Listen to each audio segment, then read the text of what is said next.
Hola chicos, vamos al segundo módulo de control prenatal y aquí vamos a ver la parte muy importante de clasificación del riesgo obstétrico.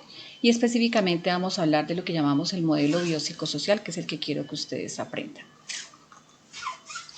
Bueno, ya recordamos que el control prenatal lo que queremos es evitar la morbimortalidad materna y perinatal. Y habíamos hablado que son estos los objetivos del control prenatal. Vamos a ver el segundo objetivo, que es la clasificación del riesgo obstétrico. Vamos a ver qué es eso. Bueno, y esta frase quiero que la lleven en su corazón, dado que es muy, muy importante. El primer embarazo es el espejo de lo que ocurrirá en los siguientes embarazos. Es decir, si me dio preeclampsia, probablemente tengo una probabilidad muy alta de que se repita en el embarazo.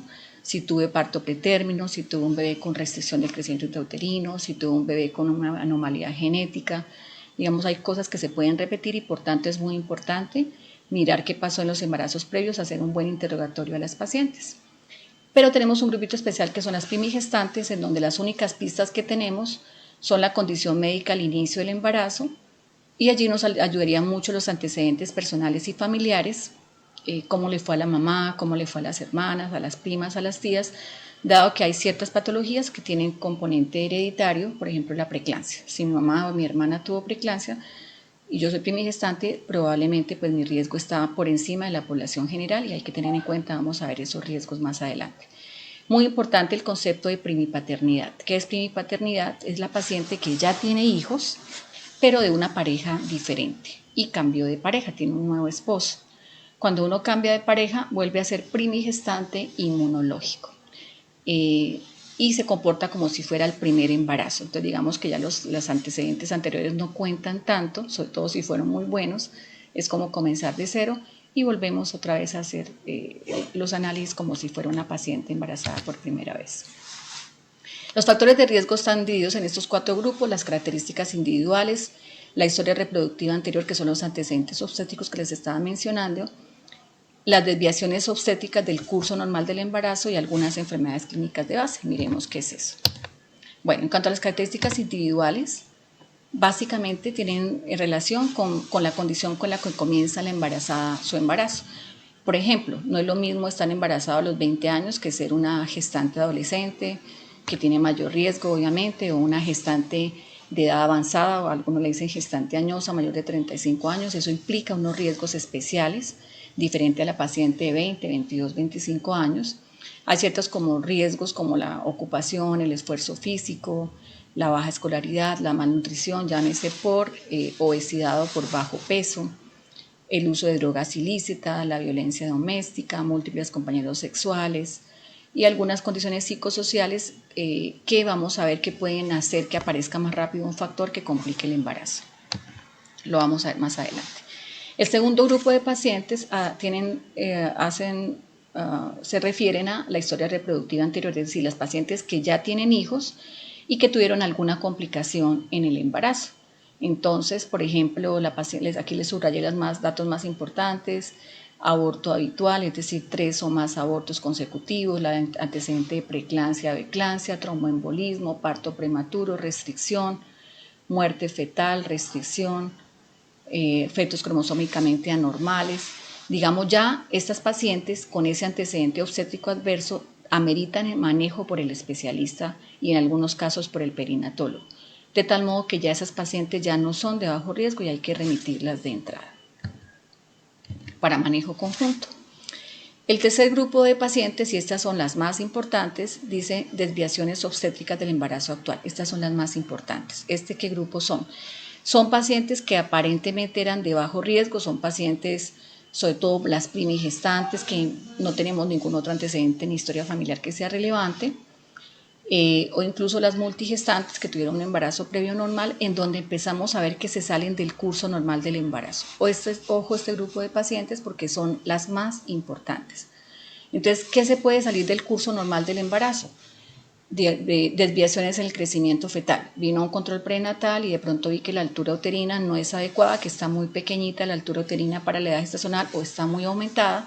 Sospecho una restricción del crecimiento, un oligohidramnios o en el contrario un feto muy grande o un polihidramnios, como se salió de ese curso normal del embarazo, debemos inmediatamente pedir concepto por el especialista. En el número de fetos, llegó con una ecografía de tamizaje y resulta que era un embarazo gemelar. Entonces, inmediatamente esa paciente pasa a ser de manejo del especialista. Los gemelares son de dos tipos, los gemelitos, que son los monocoriales, una sola placenta. Esos embarazos, el 30% se van a complicar, por lo cual son de manejo exclusivo por el perinatólogo, requieren una vigilancia estricta cada 2 semanas por riesgo de complicaciones muy graves. Como les digo, el 30% se van a complicar. Y tenemos los mellicitos, que son los bicoriales, que son dos placentas diferentes, que pueden ser manejadas entre el perinatólogo y el ginecólogo, y digamos que las complicaciones son un poco menores que los monocoriales y sobre todo se relacionan con parto prematuro. Claramente ningún embarazo gemelar es para manejo por ustedes, sino del especialista. Volumen de líquido amniótico, le pedí la ecografía, tiene polidramios o oligohidramios, pasa a ser de manejo del especialista. La ganancia de peso inadecuada, ojo, una paciente que tú le estableces unas metas, vamos a ver cómo se hacen en el siguiente módulo, y si empiezan a salir de las metas, ya sea por déficit o por exceso, vamos a ver que cuando hay ganancia excesiva de peso nos vamos a enfrentar a un riesgo importante de preeclampsia, o cuando hay poca ganancia de peso, pues a problemas de crecimiento del bebé, lo vamos a ver más adelante. La presencia de una hemorragia vaginal inmediatamente pues debe ser remitida a urgencias, una amenaza de parto pretérmino, una ruptura de membranas, infección urinaria recurrente, 2 o más episodios, ya pasan a ser de manejo del especialista. Entonces eran pacientes que ustedes estaban manejando en bajo riesgo inicialmente y empezaron a hacer alguna anormalidad y les toca remitir inmediatamente. El tercer grupo de pacientes son las pacientes que ustedes hacen la historia clínica de primera vez y ya diagnostican que la paciente tiene una condición médica de base que inmediatamente les hace tener en cuenta que no es de bajo riesgo, que tiene una cardiopatía, le encontraron un soplo, una nefropatía, una endocrinopatía, llámese hipotiroidismo, hipertiroidismo, diabetes, hemopatías, hipertensión arterial crónica, infección urinaria recurrente, enfermedades autoinmunes, anomalías uterinas, anemia severa. Claramente es una paciente que tiene una condición delicada de base y amerita manejo por el perinatólogo. Entonces, esas no son de bajo riesgo, son de alto riesgo y se van de la consulta de bajo riesgo. Bueno, entonces, esa es una manera de identificar inicialmente estos pacientes. Otra manera de identificarlos es por lo que llamamos el modelo biopsicosocial. Ese modelo a mí me encanta, me parece que es la mejor manera de clasificar el riesgo y el que debería estar en todos los hospitales públicos de primer nivel, porque es una manera fácil de identificar el riesgo. Este modelo que les tengo aquí en la foto lo usa Comeva, no sé si todavía lo está usando, me parece que es maravilloso. Aquí tenemos los datos de identificación, aquí copié las historias de ellos. Tenemos ahí la zona de procedencia, nivel educativo, teléfonos, o sea, muy fácil poder buscar las pacientes, mirar su nivel socioeconómico porque eso influye, la fecha de última menstruación. Bueno, estos datos son súper completos, nos permite hacer una adecuada valoración de los antecedentes, una lista de chequeo chévere, de antecedentes familiares, y aquí anotamos quién tiene ese antecedente, antecedentes personales, o sea, si hacemos una historia clínica con este modelo no se nos va a pasar nada. Y muy importante los antecedentes obstétricos, la ficha obstétrica, que es la paridad, G es paridad, cuántos partos, cuántas cesáreas, cuántos abortos, si ha tenido ectópicos. Y fíjense que nos hace una lista importante de los antecedentes obstétricos, la menarquia, los ciclos, si está o no planificando, y de los antecedentes de los embarazos anteriores. O sea, si hacemos esta lista de chequeo no se nos va a pasar nada. Aquí debemos anotar los pesos de los recién nacidos anteriores, dado que esto es muy importante para evaluar fetos con bajo peso o peso muy grande que nos puedan hacer sospechar un trastorno hipertensivo, una restricción o un feto grande con diabetes materna. Cuando la paciente nos habla de aborto es muy importante preguntarle de cuántas semanas, dado que muchas veces lo que las mamitas creen que es aborto no es un aborto, sino un óbito fetal. Toda pérdida por encima de la semana 12 ya es sospechosa de que algo raro está pasando, y si yo tengo una pérdida por encima de la 22 es muy grave ese antecedente, se llama óbito fetal o mortinato, y esto es una indicación para remitir inmediatamente a manejo por el especialista.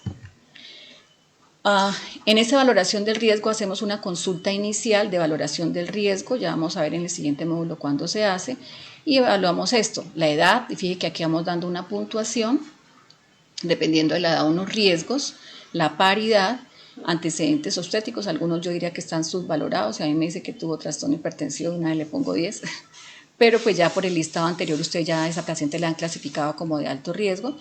Pero recordemos que el riesgo es algo dinámico, no estático, por lo cual este riesgo hay que reevaluarlo en cada trimestre. Entonces esto lo hicimos al inicio, luego hacemos una revaloración de riesgo de la 14 a 27, que sería este cuadrito, y miramos si apareció algún evento nuevo como una diabetes gestacional que inmediatamente me obliga a repetir, o ya un segundo episodio de infección urinaria que me obliga a remitir, perdón. Hacemos una revaloración en la semana 28 a 32 y finalmente de la 33 a la 40. Realmente ustedes van a manejar los embarazos hasta la 40. Donde se puede presentar alguna de estas complicaciones o alguna de estas, y en el momento que aparezca esa complicación, pues pasan a ser de alto riesgo y la remiten inmediatamente.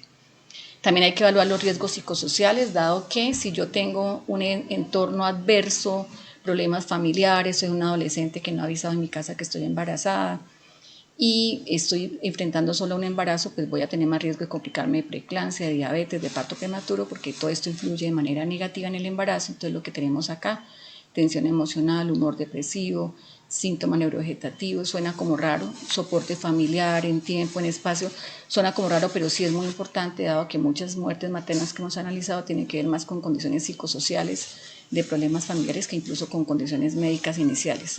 Y lo mismo hay que valorar, y revisen en la guía, les voy a hacer las preguntas en la reunión, cuáles son las preguntas que se hacen para evaluar violencia doméstica y riesgo de depresión postparto, es lo que da de tarea. Al final sumamos los riesgos médicos con los riesgos psicosociales y hacemos una puntuación. Se va sumando acá, en este modelo pues lo tienen sistematizado, y entonces vamos a tener dos grupos de pacientes de bajo riesgo que tienen un puntaje menor de 3, con exámenes normales, las curvas normales, vamos a ver más adelante qué es eso. Ese paciente de ustedes es de bajo riesgo, lo pueden seguir viendo en el primer nivel.